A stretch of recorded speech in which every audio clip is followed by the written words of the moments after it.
Hello everybody, and welcome back to another episode of 1/35th Scale Figures in Review. It's been a while since my last review. Things have been kind of busy around here. I've also taken a little bit more time to work on some figures of my own.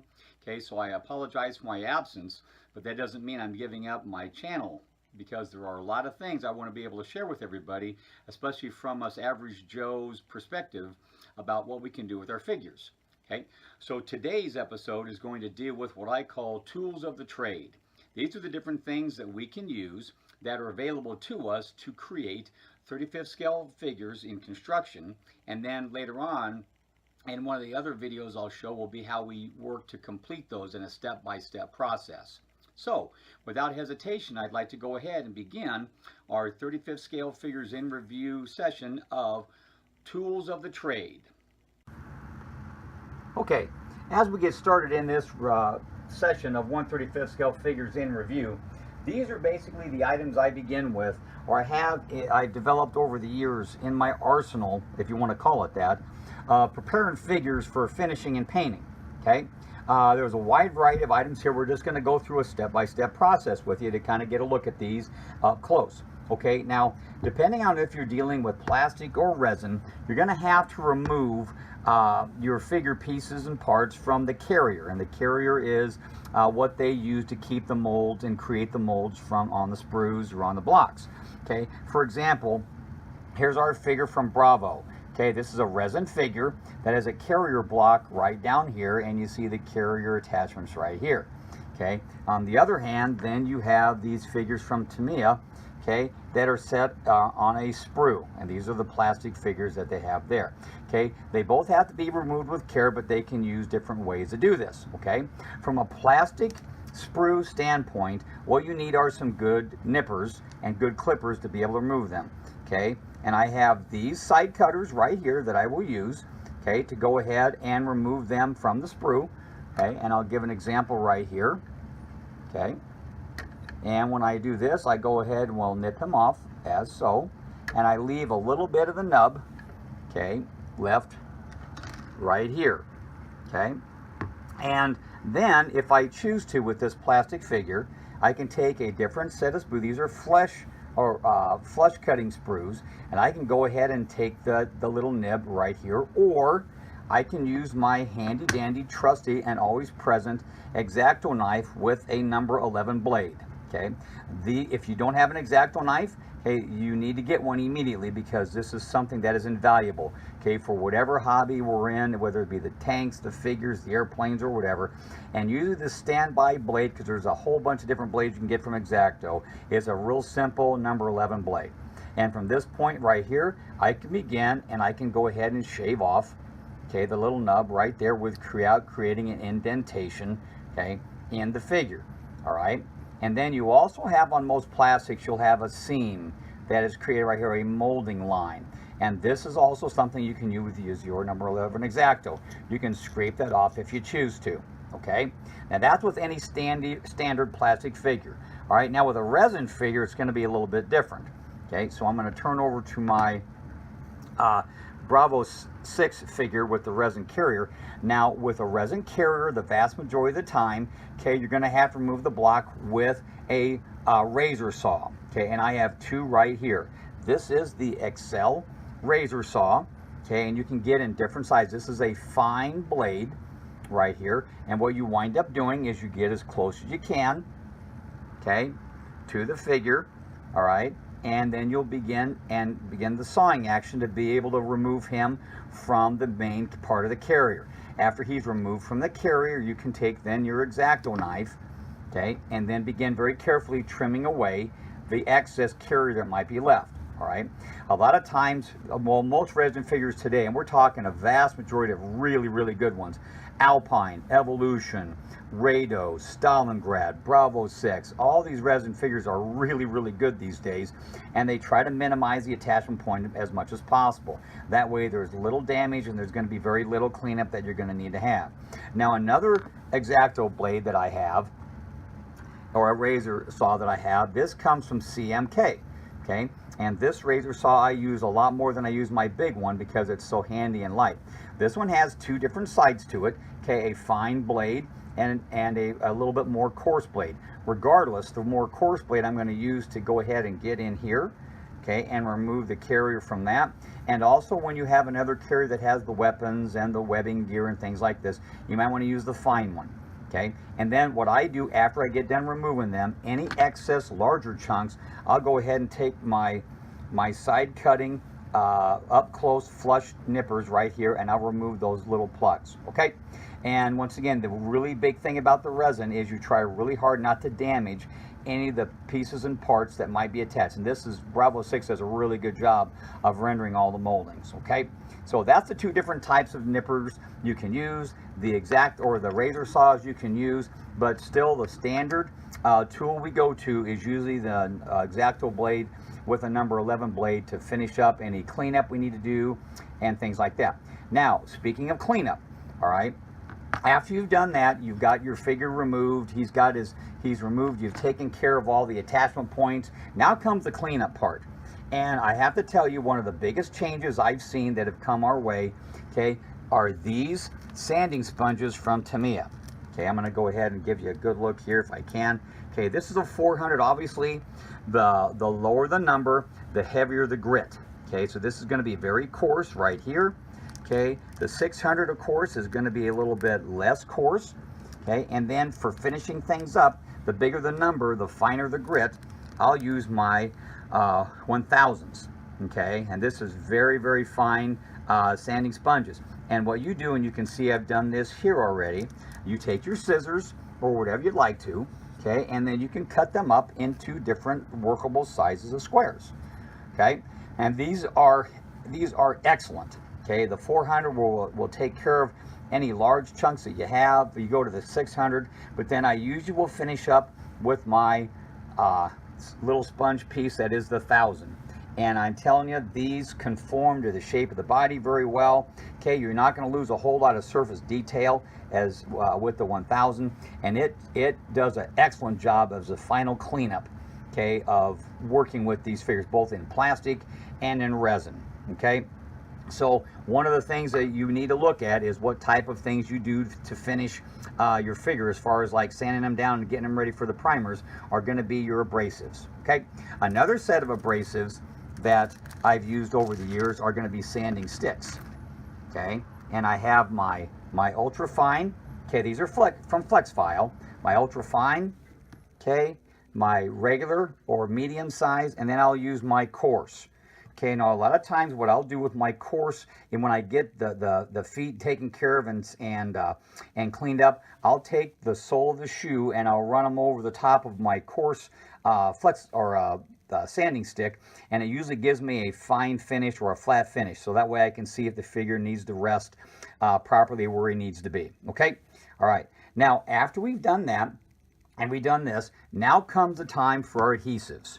Okay, now when you're using plastics, okay, as our Tamiya figures right here, you can use the super glues if you'd like to. You can use epoxies, but the vast majority of the time with the plastic, you can use their plastic cements.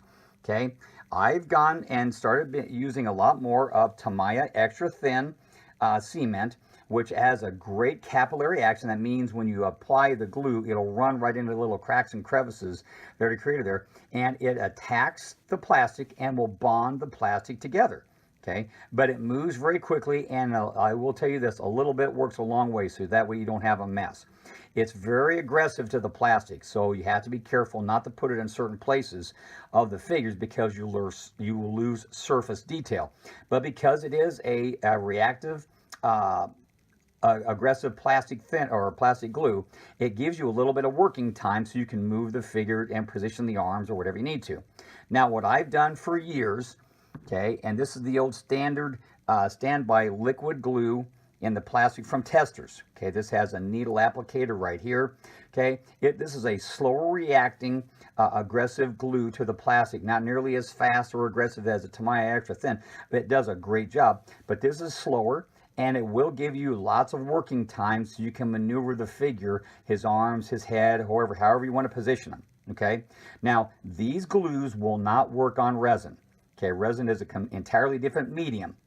So if you are dealing strictly with resin, which once again, some of our really great figures are in resin, or for that matter, white metal, okay, you're going to need to go ahead and get rid of the plastic cements, okay, and you're going to go ahead and need to come with your super glues, okay, or your epoxies, okay. Now I've come to start using, this is with your resin, I started using Gorilla Glue a lot more often. Gorilla Glue is a really hard bonding super glue. Okay, when you're using a super glue, it's called tensile strength, is the strength of the glue as you bond the pieces together.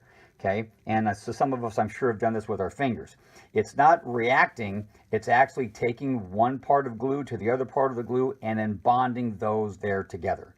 Okay, and you have to be careful because then your figures can be a little bit fragile, but the Gorilla Glue is pretty strong bonding material. Okay, so it works pretty good. My other standby glue that I use is the Hobbyco, which is this Hobbyco you get from any Hobby Town. Okay, or you can go to your Hobby Lobbies, or any good hobby store is going to have these. This is going to be your instant super glues. This is super thin. Super thin is the thinnest you can get, and it bonds instantly. Okay, it has a little bit of capillary action to it, so when you put the joint together and you want it to stay right there, you apply a little bit of the super glue, it'll run. But the super glues, of course, once again, when it's there, it's there. There is no working time with your super glues, especially the extra thin. The Gator glue is a little slower reacting, so you might have a little bit of working time, but it won't bond together plastic to plastic like these, like our plastic glues will. This just glues surface to surface. Okay, so that's a big difference you need to have there. What you can do sometimes with your resin figures, okay, as you're going ahead and joining limbs and things like this, you can use your sanding sponges, or for that matter, even an X-Acto knife, and if you kind of score and rough up the attachment points a little bit, that adds a little bit of a surface area that the glues will bond to and bite to, which might give you a little bit more of a secure surface. Okay, but bottom line is you cannot use the plastic glues on your resins. You have to use your super glues, okay, or your epoxies. Now the epoxy that I choose to use, if I ever do epoxies anymore, okay, once again, are the 5-minute epoxies. Okay, these are 2-part glues that you'll obviously put one part down, you put the other equal part down on a surface area, and you have to mix them together. You have about a 5-minute, once again, working time for these, which it means it's 5-minute cure. And when these do, you can apply them, and it gives you a little bit of working time. The parts will not stay put right away, but eventually in that 5-minute working time, the glues will start to harden, and then they'll be put in where you wanted to stay put. And yes, they stay put. Epoxies are super strong bonding materials, okay? So if you have parts on the figures or things like this, you know you're not going to have to worry about moving around, and it's where you need it to be. You can go ahead and use your epoxies, because once that's on there, it's not going anywhere once you've used your epoxies, okay?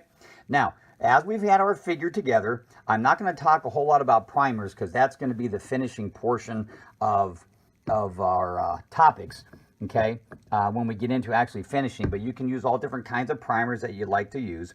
All right, but I am going to show you, once we have our figure done and ready to go, what I do as far as going painting. And this Robart paint shaker that I got, okay, for my birthday, because I had some extra money, is worth every penny. I'm going to give you an example of using Andrea and Vallejo paints. These are excellent paints. Ammo makes very good paints. Life Color makes very good paints. That's all. They're all really good, but they start to separate after a little while in your paints, okay? So what you do is you simply take this, okay, and it fits just right, and you get these rubber bands that you'll be able to stretch around of different sizes and lengths, okay? You put it in like so, and turn it on, and there you go. I'll usually put my finger on it like so it just doesn't get crazy, but this does a great job of mixing the mediums and the pigments of these acrylic paints. It's excellent. I usually give it a 10-second count, okay? At the end of that 10 seconds, I will go ahead and unstrap it, okay? And then I'll go ahead and pat it out, and I'll apply it to my wet palette. Okay, and it does a good job of initially mixing all the paints together. It does this very well with your Vallejo paints. Andrea, you can see if you look very carefully, there's a little bit of separation right there. I'm going to go ahead and put this guy right in here. Okay, I strap him down. Okay, I turn it on. I'm going to let him run. I'm going to put my finger on the paint. Once again, I'm going to count to 10. Okay, and usually I do this just probably once during a session if I need to. If I shake this up and I know I'm going to be painting for 2 or 3 days, okay, in a row, okay, I really don't have to come back and shake it because it's been stirred up very well. And without me even having to pat it, you notice the separation is gone. There's no separation in our pigments and our liquids inside of our acrylic. These are excellent. The Andrea paints, they're known for their pigments. The Vallejos are also known for their pigments. There's a whole bunch of great acrylic paints out there, but you do have to have a good job of mixing them up. And then, of course, as always, we do the old shake action right there, and that's fine too. Okay, so now when I've got that done, okay, and I have my paints all ready to go, okay, I come back over here to my choices of paint brushes. Okay, there's all kinds of paint brushes on the market, but what I choose to do with and work on is the Winsor Newton Series 7 paint brushes. Okay, I have, and you can get a wide variety of these, but look for the Series 7. Okay, this is a 0, which shows you the size of brush it is. They come to a fine point. This is 00 that you have right here, and if you see real close, you see the 00, and you see the brush tip comes to a fine point right here. I also have a triple, but when you start to get closer and you want a finer point, you also sacrifice the amount of paint that you're going to hold, okay, on your paintbrush. All right, so I don't use my triple very often for only very few things, but I can create a very fine line with my 0, and I can create a very fine line or a small part with my 00 Winsor Newton brush. Okay, so it's your choice of paint brushes, but this is my choice that I use. And a lot of these items I've got here from my Hobby Town, okay, that I chose to go to, Hobby Lobby, but I also go to lastcavalry.com. Dave Youngquist is an outstanding figure painter in his own right. He has a great YouTube channel you need to follow, but if you ever need some advice about what to do or how to go about doing it, Dave is always open to emails. You can call him up. He's a great person to work with, but stop by lastcavalry.com if you want to look at some of these materials I'm using. And then last tool I use when I start my figure painting, and this has become an invaluable tool for me, is my wet palette. If you want to look at one of my earlier videos about wet palettes, I show you how to make one on your own. Once again, happy birthday to me, but when I had some extra cash, I went ahead and got this from my Hobby Lobby.